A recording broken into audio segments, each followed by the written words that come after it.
master plan presentation.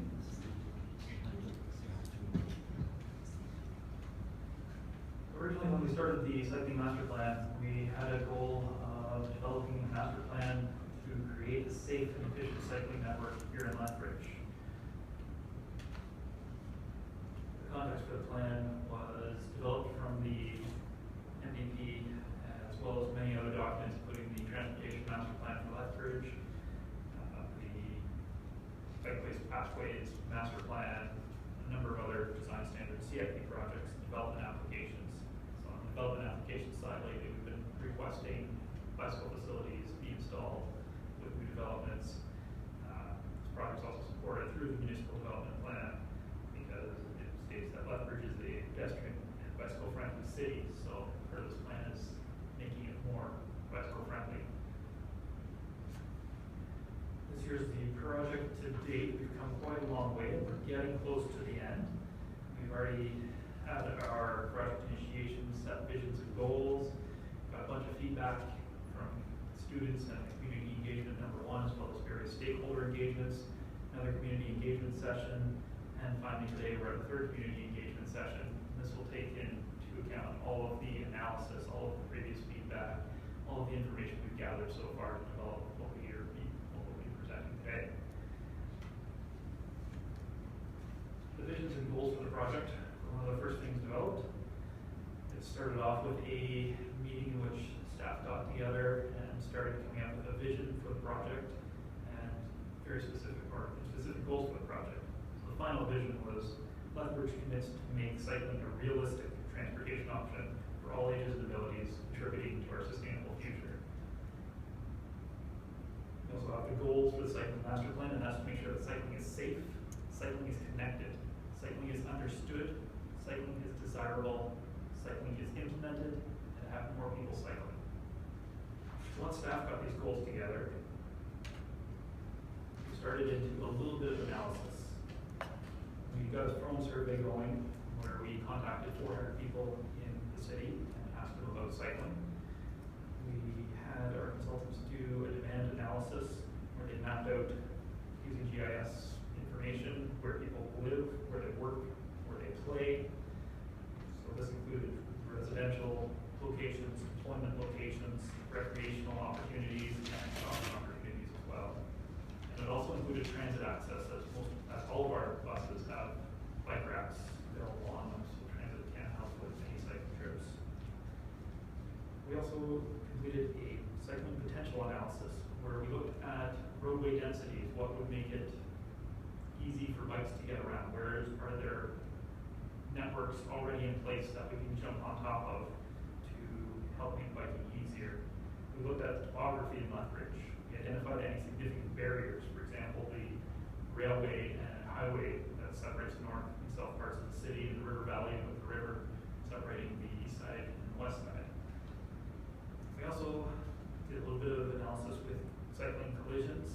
This is a little bit trickier. We don't have a lot of reported cycling collisions, but we know there's a lot out there. There's also a lot of near misses that haven't been reported. And a little bit off topic, bikemaps.org is a great place to report these collisions. It's our cycling group, Bike Bridge, has recently gotten on the side to help make us bikemaps.org city, and it helps to consolidate a place where those near misses can be recorded. And that's something that I've signed up for and monitoring at this point. That comes in should be coming across my desk. And we also, in the analysis, got some community input maps. So this started originally at the College and University and went through to our community engagement session where we asked people, where do you bike now and where would you like to bike, and had people map this out in the city. So this here's where I was talking about the cycling maps was part of this student engagement. We asked students where they bike, where they like to bike, what challenges they face in Lethbridge. This is some input to our very first run through of setting up the plan. We then went to the stakeholder and community engagement, session #1. So this here we brought in all stakeholders. This here's where we got the vision and goals and started asking those stakeholders, does this make sense to you? we wanted to make sure that as we developed this plan, that it made sense to our stakeholders, it made sense to the city staff, and it made sense to the community. We also brought forward the maps and asked for input, again, similar to what we look for at the university with where do you bike, where would you like to bike, what challenges do you face in Lethbridge. Now from all that GIS analysis, we started putting together maps of desire lines. Where do people want to travel in Lethbridge? This is very loose lines, just drawn on a map. And that figured out the origins and destinations for cyclists in the city, just getting that idea of the information. From there, we also developed opportunity corridors. Where could cycling infrastructure exist in the city? Where does it make sense?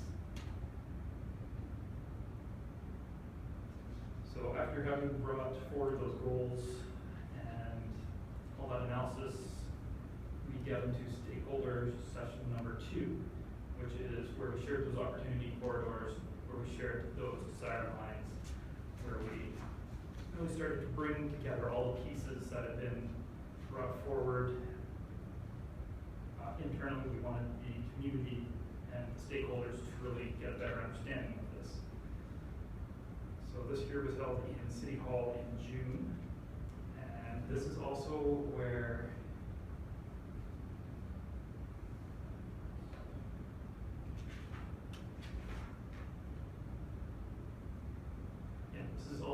we began developing the cycling network. So we brought forward all this analysis. We had the visions and goals that had been run by the staff, the community, and all the stakeholder groups. And this is where the network started to be developed. We asked stakeholders, what do you think? This is the information we have so far. So we brought all that information together and began developing the network. We then brought forward that network to the community to find out, okay, we've got what staff think, we've got what our stakeholders think, what do you think? We took all that information and began to put it together and get feedback on it. We brought forward the draft network and wanted to know, in a lot of instances, there were specific routes that had a few different options. Would it be better to have a multi-use pathway? Would it be better to have separated bike lanes? What are your thoughts? And there was different options as well for locations to access, for example, east-west around McGrath Drive, which one was the most important to the community. Brought all this forward, we asked these questions, we got feedback. Now we get to today. We've got all this information, we have refined the network based on the community feedback, the stakeholder feedback, and the staff feedback. We've refined the network, and we've also got different types of infrastructure defined. So this map up here is impossible to read on these screens. It's impossible to read on my screen down here. When we're done in here, there's a gigantic map on the window in the foyer. I suggest everyone take a look at that and let us know what you think. Is this the network that we need here in Lethbridge? Is this the network that we want here in Lethbridge? The other part of this is this the infrastructure we want in these places? We've identified the network. We've also identified the infrastructure on here, whether it's multi-use trail, on-street biking, where we share it with traffic and everything between bike lanes and bicycle boulevards. All that there is up there and identified using various colors and line types. And we want to hear, is this what's right for the city? Also, we have also come up with an implementation strategy. So the implementation strategy is about when this network is developed. We can't just drop it. It would be great if we could, but we can't just drop everything down on the ground and say, yay, cycling is great in Lethbridge. It's going to take some time. In developing this implementation strategy, we use 6 criteria. You can see them up here, but it has to do with where the cycling network is located, so whether it's close to demand generators, whether the cycling potential in the area, if there's no way to get to that area in the first place, and it's difficult to get to, that might be more important or it might be less important depending on what type of generators are out there. Network connectivity, making sure that our network, as we begin to grow it, is connected so that we don't have strayed pieces of cycling infrastructure that connect to nothing. Great example right now is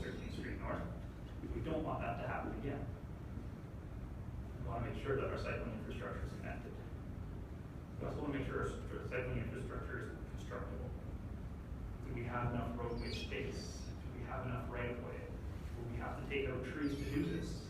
If we have to do that, maybe it's a lower priority, so we'll plant those trees further back and let them grow to maturity while the existing trees happen to get old and fall down. So we want to make sure that it's feasible to implement in a responsible manner. We look at the cost. It's always an important factor. Everything costs money, and that's included in this implementation criteria. And community acceptance. Is this a place where bicycle facility will be acceptable?